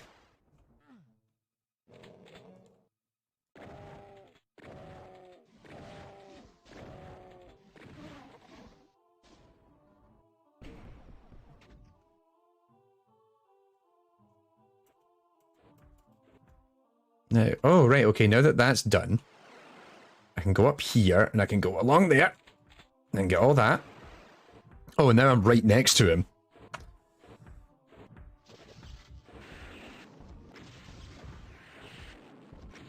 Oh, come on! Okay, being here is bad. Let's leave being here.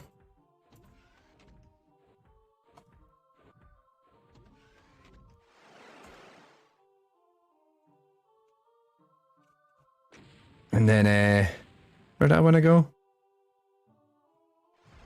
Here. And then go round. Oh no, what have I done? I was exactly where I needed to be.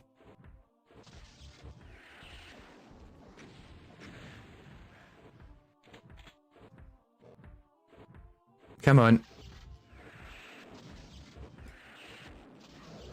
There we go. Lovely.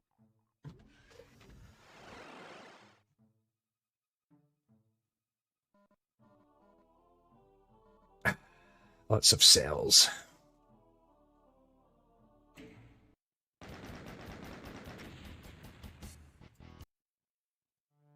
All right, nearly there. Where are we? Map 7. Okay, nearly there, nearly there.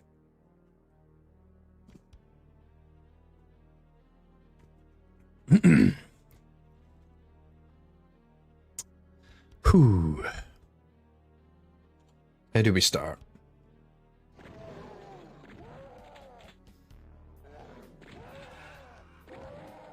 Oh, I remember this map.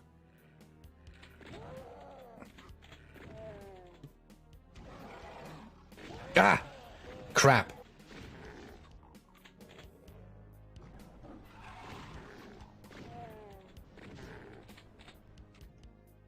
I like that. I remember this map. Immediately gets surprised by a teleporting monster.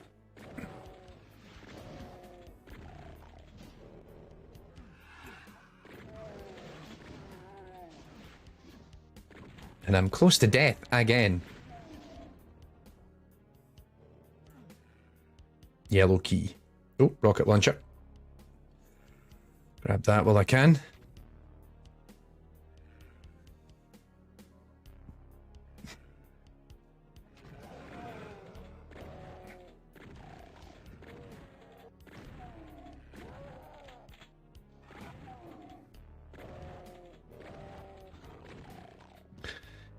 Get the berserker. Why not?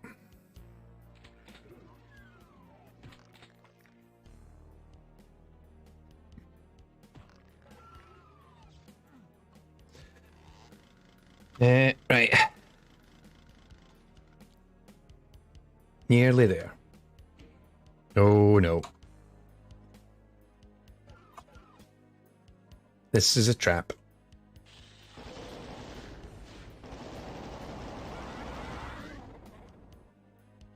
Thank you.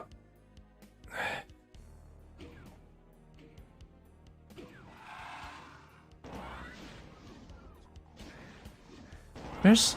Oh, they came in behind me. Right.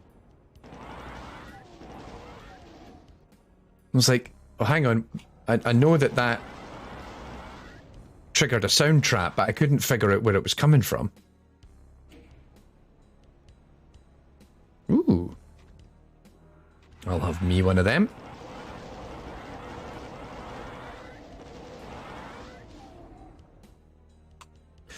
Game saved. Blue key found. Progress happening. Blue key, I think. Did that open that there? It did.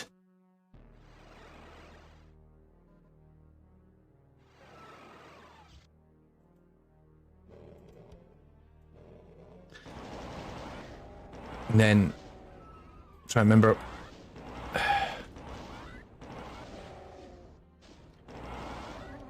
Look at them skyboxes, man. That's a delightfully old school. I think that's the yellow key here.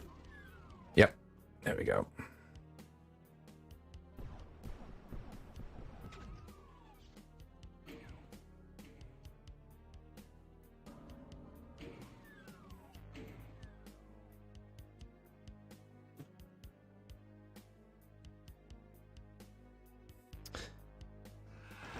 I was going to say, there's a whole part of this map we haven't even visited yet. I've just been too busy running through this whole area and getting everything that I wanted. But we've got all the keys now, which is exciting. Right, nope, we've done that bit. Fine. Let's move on. Ow. Hands be cramping. Oh.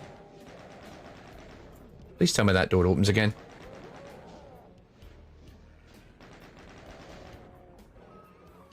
Tell you what, let's clear out the top area. Is that another... Was that the same Baron I just heard, like, getting triggered?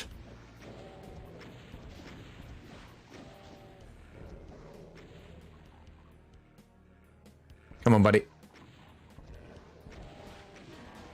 There we go.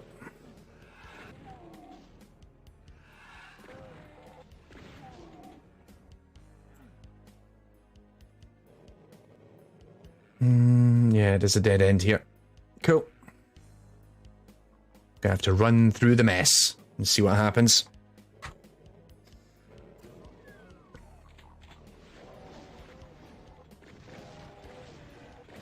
Oh, a bit of healthy infighting going on there. That'll reduce the numbers somewhat.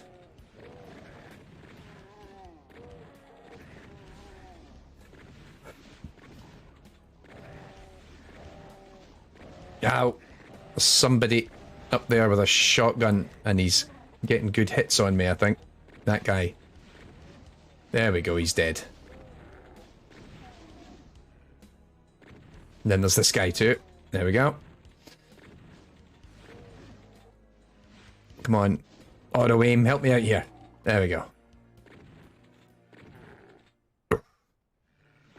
Another one.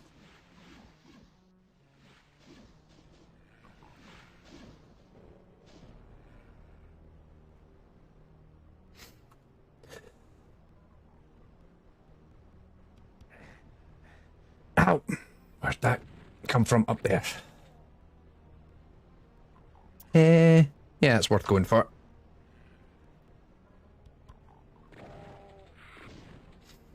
Right. Let's just jump down here.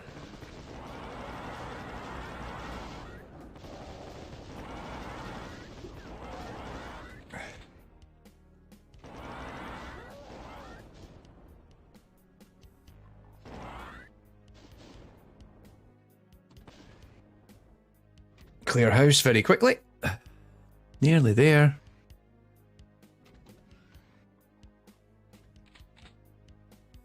Nothing else up here.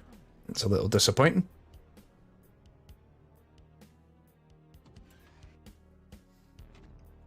Alright, come on.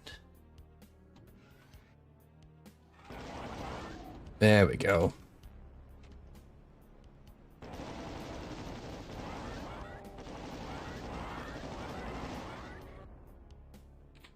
You deserve my energy cells.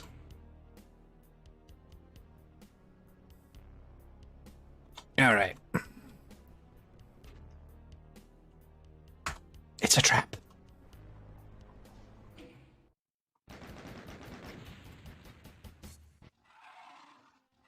Oh no. Hang on, Unto the Cruel. Is this the last map? I can't remember. Right, well, we'll save just as a precaution.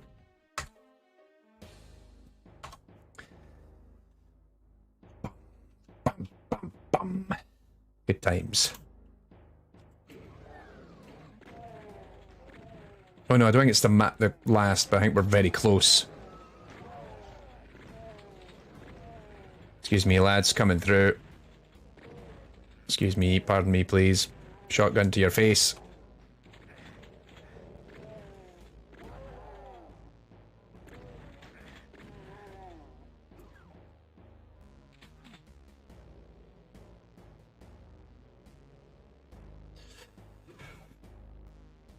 Ooh.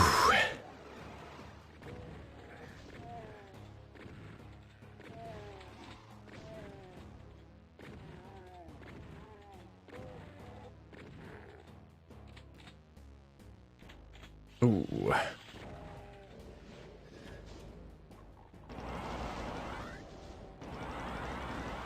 Nice, nice, nice.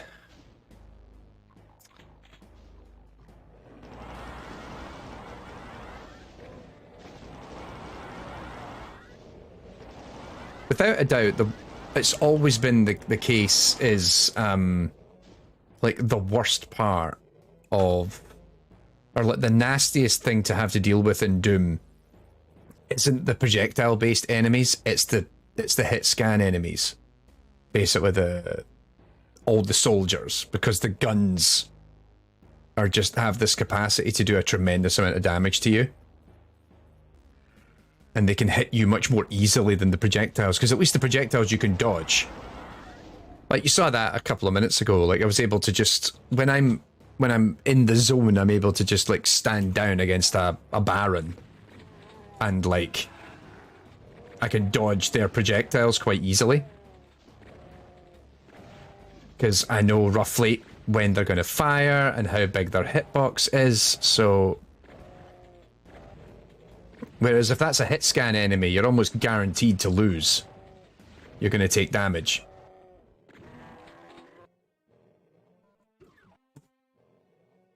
Hang on, is there anything up here I missed? So yeah, those shotgun guys at close range are just a nightmare. Ooh. Hands are cramping up real bad. Excuse me, sir.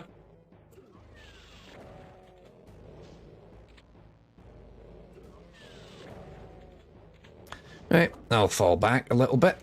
Actually, no, there's so much shotgun shells here. I should just use shotgun.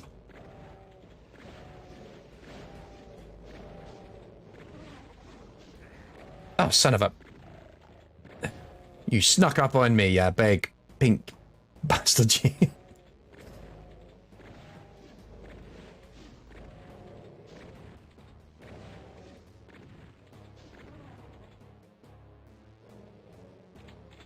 There we go.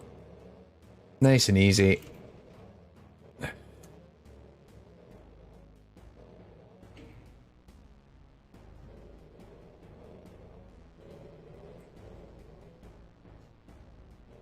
Here we go.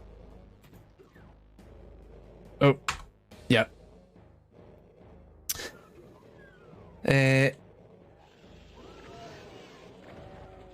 Scup's talking about, you know, Dusk I need to go back and try and finish. I remember I started to play Dusk a very long time ago and then never... Ah, this has been a... I have rushed this in completely the wrong way. Let's save scum it, start again.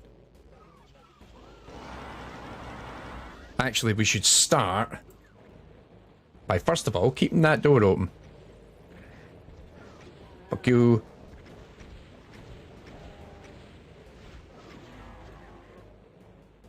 There's quite a lot of those kind of retro shooters that were all built in. Is Dusk one of those ones that was built in the Duke Nukem engine?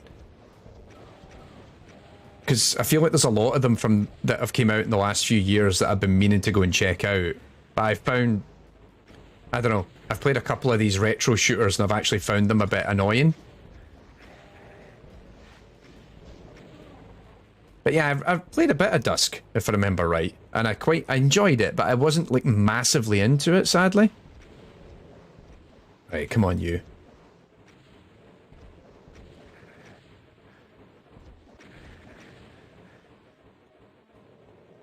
Quick save it. Actually, why am I doing this? Problem solved. Oh yeah, you. Almost forgot about you. Actually, had completely forgotten about you.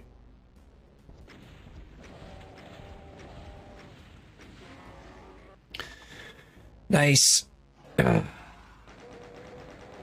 Dusk is Unity. Okay, cool. Yeah, Ion Fury, that was the one that was done in the Duke Nukem engine, which I need to go back and try that. I played it on a friend's Switch for about half an hour, and I hated the experience of playing it on a Switch, and I'm like, I need to play this on another console or a PC. Like, this is not the platform to be playing this game on. You know, I love my Switch, but there's just some games you're just like, oh, this is just not built for this.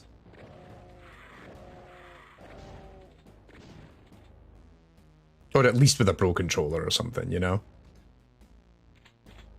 Nope. Wrong button.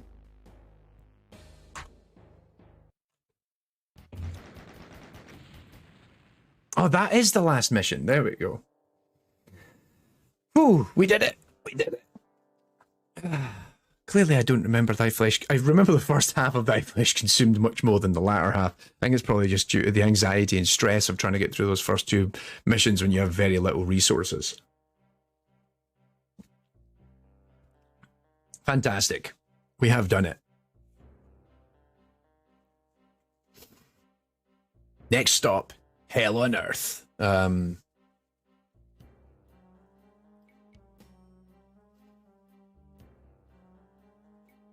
Woohoo! And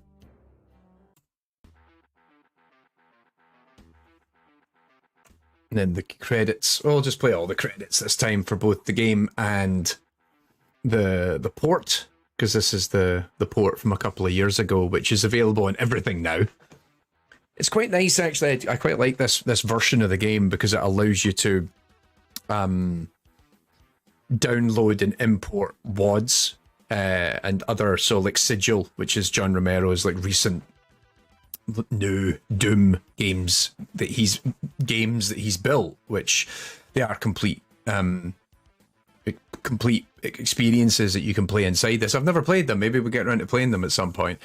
But also just like I used to play a lot of like TNT, which is one of the map packs that came out for Doom as well, and it's right there. Like if you go into the, I said I was going to watch all the credits and then I didn't, but if you go into add-ons, like TNT Evolution, but also the Plutonia Experiment, which those used to be things that you had to buy, like you could download them. I remember they actually sold them as a boxed game separately. You could buy them as well. But yeah, then there's a lot of other stuff like Sigil, and a lot of other map packs and mods. And what I really like about it is they're just right there and they're quite accessible, which is quite handy. So if you just want to have them in, and then there you go, a bunch of like free content. And it's free downloadable content. You can just quickly download that and then play that as well within the defines of that. Like, it's not, I think it's kind of nice, particularly for people who are, one, playing this on consoles, but two, are also maybe not like literate in that space and the idea of WAD files. And because I've got half of these, I think I actually, well, I know that definitely, like Plutonia and TNT, I have the WAD files lying around somewhere on my computer. But yeah, it's kind of nice that you get to see all these, you know, an episode inspired by the design principles of the original designers created for the 25th anniversary. Like, that's kind of nice. I think that's kind of neat. And then also it's kind of funny because like it's using stuff from Doom 2 in this mod. in this WAD file, and then you're like, hang on a minute, this is Doom, and they sold Doom 2 as a separate game. Like, I think they could have actually just sold the launcher, and then it's like, oh hey, like for 2-3 quid, here's Doom 2. You know, it's kind of weird that they sold them as separate games rather than allowing you to just play through the whole thing in the one game. I don't know. Anyway.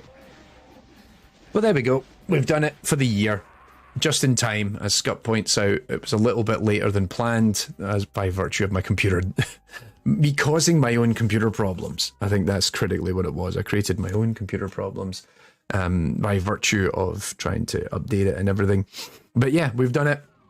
And it's here on public record that we've done it as well, which is the most important thing, because if I didn't have all of you around to prove that I did it, no one would believe me.